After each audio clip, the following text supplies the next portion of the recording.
रश्मि Sharma diet Agra से आप सभी का स्वागत करती हूँ। आज मैं डीएलएड के चतुर्थ सेमेस्टर के विषय शांति शिक्षा एवं सतत विकास के प्रकरण नैतिक शिक्षा अर्थात मॉरल एजुकेशन के बारे में आपसे बात करूँगी। सर्वप्रथम शिक्षण बिंदु। नैतिकता का अर्थ, नैतिक शिक्षा का अर्थ, नैतिक शिक्षा शिक्षण के उद्देश्य, नैतिक विकास को प्रभावित करने वाले कारक, लॉरेंस कोलबर्ग का नैतिकता का सिद्धांत। आज के मेरे शिक्षण के उद्देश्य रहेंगे प्रशिक्षुओं को नैतिक शिक्षा का अर्थ समझाना, प्रशिक्षुओं को नैतिक शिक्षा शिक्षण के उद्देश्य बताना, प्रशिक्षुओं को नैतिक विकास को प्रभावित करने वाले कारकों से परिचित कराना, प्रशिक्षुओं को नैतिक विकास पर आधारित सिद्धांत से अवगत कराना। सर्वप्रथम नैतिकता। नैतिकता क्या है? नैतिकता संपूर्ण मानवता का श्रृंगार है। नैतिकता मनुष्य का वह गुण है जो उसे देवत्व के समीप ले जाता है। यदि नैतिकता ना हो तो पशुता और मानवता में कोई विशेष अंतर नहीं रह जाता।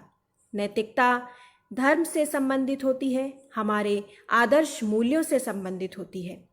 अतः नैतिकता का आश्रय ईमानदारी, सदाचार, सत्यता, जीव जंतुओं पर दया, दीन दुखियों के प्रति सहानुभूति आदि चरित्र के नैतिक गुण सन्निहित होते हैं।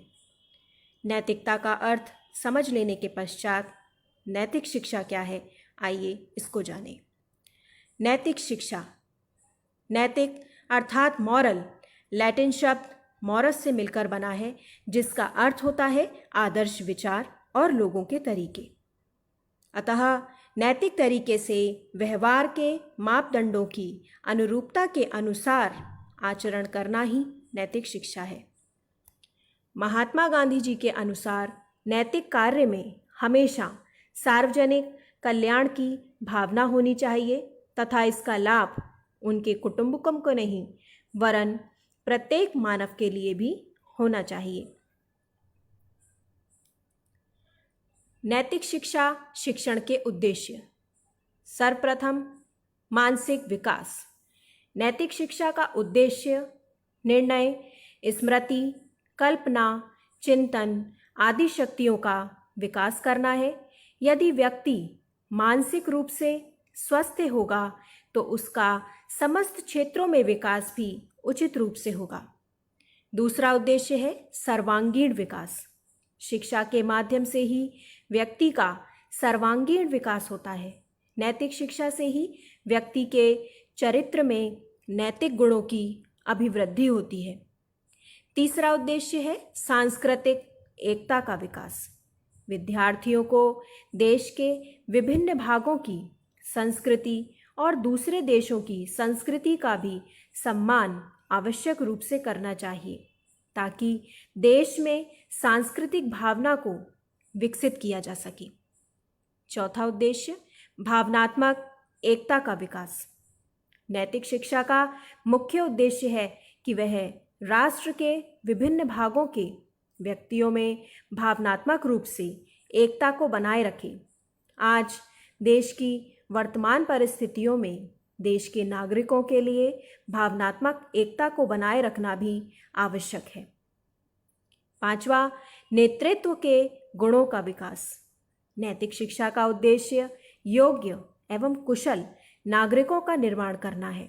साथ ही नागरिकों में नेतृत्व की भावना को जागृत करना भी है। छठा उद्देश्य चरित्र निर्माण का विकास।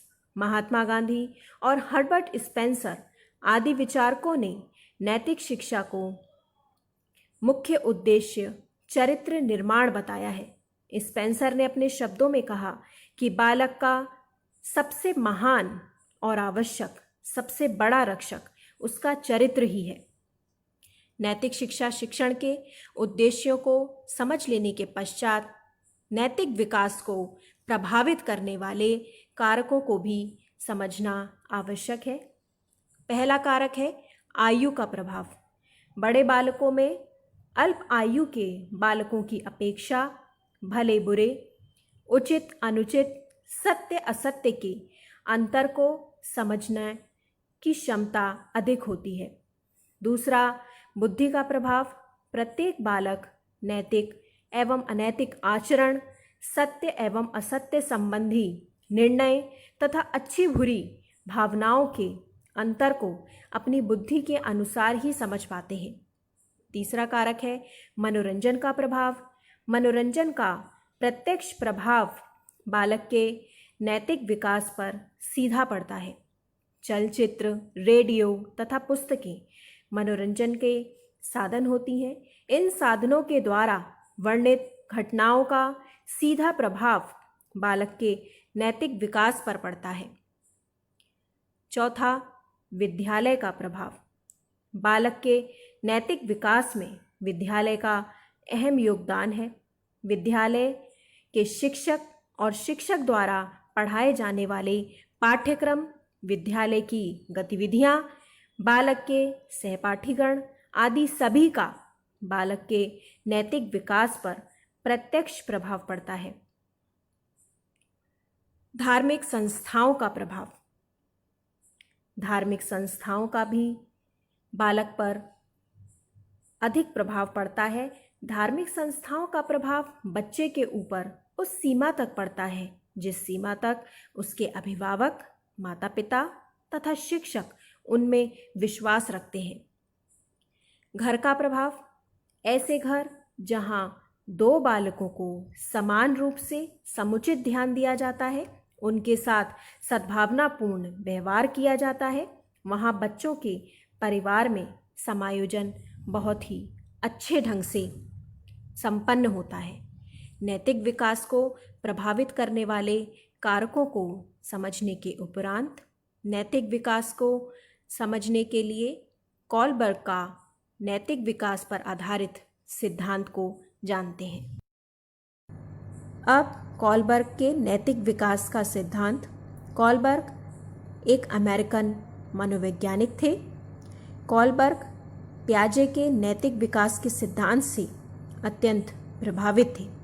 कॉलबर्ग ने अपने सिद्धांत में मुख्य 3 बातों को बताया। पहला, नैतिकता। इन्होंने नैतिकता से तात्पर्य सही और गलत, अच्छे और बुरे व्यवहार के बीच अंतर से संबंधित बताया है। नैतिक तर्क।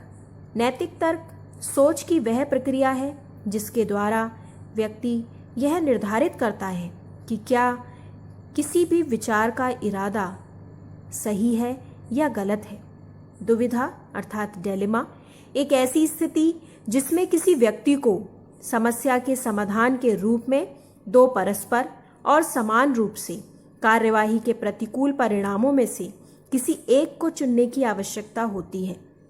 कॉलबर्ग के द्वारा हेंस डिलेमा नैतिक दुविधा का एक मुख्य उदाहरण है, जिसमें हेंस की पत्नी को एक प्राणघातक बीमारी हो जाती है जिसका इलाज हेंस कराने में असमर्थ रहता है, परंतु वे एक मेडिकल स्टोर पर उस बीमारी की दवाई को खोज लेता है। क्योंकि वो उस दवाई की पूरी कीमत को नहीं चुका सकता और कई रिक्वेस्ट करने के बाद भी वह दवाई वो मेडिकल स्टोर से नहीं ले पाता है। अंत में वह उस दवाई को मेडिकल स्टोर से चोरी कर लेता है। तो यहाँ कॉलबर्ग ने कई क्वेश्चंस रेज किए कि क्या जीवन को बचाने के लिए हेंस ने ये ठीक किया? क्या इस सिचुएशन में हेंस का इस प्रकार से चोरी करना सही था? इस आधार पर कॉलबर्ग ने ऐसे कई नैतिक विकास की दुविधापूर्ण परिस्थितियों का अध्ययन कर नैतिक विकास सिद्धांत को प्रतिपादित किया, जिसमें मुख्यतः 3 स्तर और प्रत्येक स्तर की 2 अवस्थाएं हैं। सबसे पहले है प्री कन्वेंशनल लेवल, पूर्व परंपरागत स्तर। यहाँ नैतिकता का स्तर रूढ़िवादिता से पूर्व की बात है। बच्चे किसी भी प्रकार की परंपरा को यहाँ नहीं जानते। परिवार और पड़ोस के द्वारा मॉरलिटी बाहरी रूप से इम्पोज की जाती है। दूसरा लेवल है कन्वेंशनल लेवल, इस स्तर पर किशोरावस्था के बच्चे आते हैं।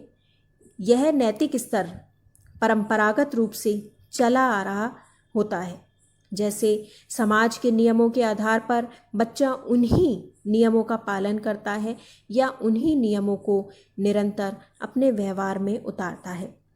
तीसरा लेवल है पोस्ट कन्वेंशनल लेवल या पूर्व परंपरागत स्तर। यहाँ पर बालक स्वयं स्वतंत्र होकर सोचता है और उसी आधार पर सही या गलत का निर्णय लेता है। तीनों लेवल में 2 अवस्थाएं हैं। प्री कन्वेंशनल लेवल, इसके अंतर्गत आने वाली 2 अवस्थाएं, पहली दंड और आज्ञा पालन अभिमुखता, दूसरी यांत्रिक सापेक्षिक अभिमुखता। दूसरा स्तर कन्वेंशनल लेवल पर आने वाली 2 अवस्थाएं, पहली परस्पर एकरूप अभिमुखता, दूसरी अधिकार संरक्षण अभिमुखता। तीसरा पोस्ट कन्वेंशनल लेवल उत्तर परंपरागत स्तर में आने वाली 2 अवस्थाएं, सामाजिक अनुबंध अभिमुखता, सार्वभौमिक नैतिक सिद्धांत अभिमुखता। सबसे पहले लेवल प्री कन्वेंशनल लेवल, जो कि 3 से 7 की एज ग्रुप का लेवल है। इसमें सबसे पहले आने वाली अवस्था जिसके अंतर्गत दंड और आज्ञा पालन अभिमुखता, जहां पर बच्चा आज्ञाओं का पालन इसलिए करता है ताकि वह दंड से बच सके, अवॉइडिंग पनिशमेंट। दूसरी अवस्था यांत्रिक सापेक्षिक अभिमुखता, इंस्ट्रूमेंटल ओरिएंटेशन। इस अवस्था में आकर बच्चे के चिंतन का स्वरूप धीरे धीरे बदलता है। वह अपनी आवश्यकताओं और अपनी इच्छाओं को समझने लगता है। इस अवस्था को mutual exchange, personal reward orientation भी कहा जाता है। यह अवस्था जैसे को तैसा इस प्रकार की अवस्था है जहां बच्चा यह देखता है कि उसका सेल्फ इंटरेस्ट क्या है, उसे क्या रिवॉर्ड मिलेगा, क्या उसका कोई पर्पस फुलफिल हो रहा है, तभी वह उस व्यवहार को या उस नैतिक तर्क का प्रयोग करता है। दूसरा लेवल है कन्वेंशनल लेवल, जो कि 8 से 13 वर्ष की अवस्था का लेवल होता है। इसमें जो तीसरी अवस्था आती है वो है परस्पर एक रूप अभिमुखता, जिसमें good boy bad, good boy nice girl orientation. इस अवस्था में बालक जो भी करता है वह दूसरे लोगों के द्वारा प्रशंसा पाने की आशा से करता है। समाज के सदस्य बालकों से अपेक्षाएं रखने लगते हैं। बालक समाज के मानकों के अनुरूप यदि उन नैतिक व्यवहार को करता है तो समाज में उनको स्वीकृति मिलती है, प्रशंसा मिलती है। चौथा स्तर है अधिकार संरक्षण अभिमुखता, लीगल ओरिएंटेशन। इसके अंतर्गत समाज के ज़्यादातर सदस्य इस नैतिक अवस्था तक पहुंच जाते हैं। इस अवस्था में प्रवेश से पहले बालक समाज को केवल इसलिए महत्वपूर्ण मानता है क्योंकि वह उसकी प्रशंसा करता है। अब वह समाज को स्वयं एक लक्ष्य मानने लगता है। इस अवस्था में पहुंचकर बालक स्वयं को समझने लगता है, साथ ही सामाजिक नियमों के विरुद्ध कार्य करना अनैतिक है यह भी जानने लगता है। ये अवस्था लॉ एंड ऑर्डर मॉरलिटी की है। जैसे हेंस ने यदि दवाई चुराई तो उसको जेल में अवश्य जाना चाहिए था। अगर नियम है तो उसका कड़ाई से पालन हो, यह इस अवस्था के अंतर्गत आता है। तीसरा लेवल पोस्ट कन्वेंशनल लेवल, जिसमें अडल्टहुड स्टेज के व्यक्ति आते हैं। इसमें जो 5वीं अवस्था है वो है सामाजिक अनुबंधन अभिमुखता, यानी सोशल कॉन्ट्रैक्ट ओरिएंटेशन। इस अवस्था में समाज के नियम व्यक्ति विशेष के लिए बनाए गए हैं और यदि उनकी आवश्यकताओं के अनुरूप अगर उन्हें बदलना पड़ता है तो उसमें कुछ परिवर्तन लाया जा सकता है। इस अवस्था में व्यक्ति परस्पर लेन देन में विश्वास रखता है। व्यक्ति ये जानने लगता है कि व्यक्ति को समाज के नियमों का पालन इसलिए करना चाहिए क्योंकि समाज हमारे हितों की रक्षा करता है और हमारा दायित्व बनता है कि हम भी समाज के नियमों का पालन करें। छठी अवस्था है सार्वभौमिक नैतिक सिद्धांत अभिमुखता, यूनिवर्सल एथिकल प्रिंसिपल। इस अवस्था में पहुंचने पर व्यक्ति नैतिकता के बारे में अपना दृष्टिकोण विकसित करने लगता है।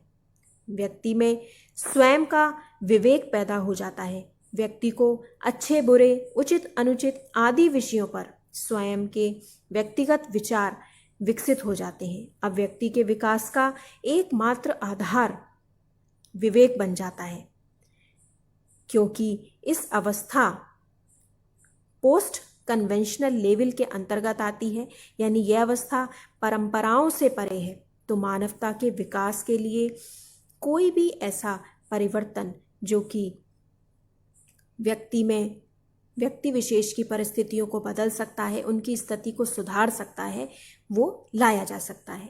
इन समस्त स्तर और अवस्थाओं को समझने के बाद इस सिद्धांत में कुछ ऐसी कमियां हैं जो देखी गई।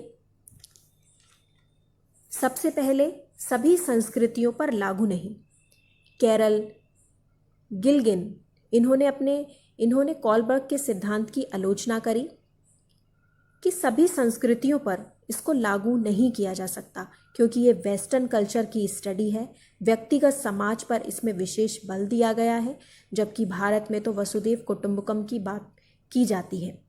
काल्पनिक स्थिति अर्थात जो भी सैंपल लिए गए वो बॉयज़ के लिए गए और उसी कल्चर के लिए गए।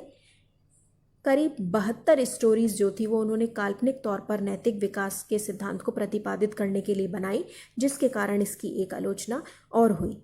बाइस्ड नमूना है, यानी केवल मेल सैंपल्स को इसमें लिया गया, फीमेल सैंपल्स को बिल्कुल नहीं लिया गया। दोनों की मॉरल रीजनिंग अलग अलग हो सकती है। महिलाओं में केयर, कंसर्न, इमोशंस ये मेल के कंपैरिजन में अधिक होते हैं, अतः ये बाइस्ड नमूना है। इस प्रकार से नैतिक शिक्षा का अर्थ, नैतिक शिक्षा के सिद्धांत, उद्देश्य, कारक सभी आपको समझ में आए होंगे। धन्यवाद।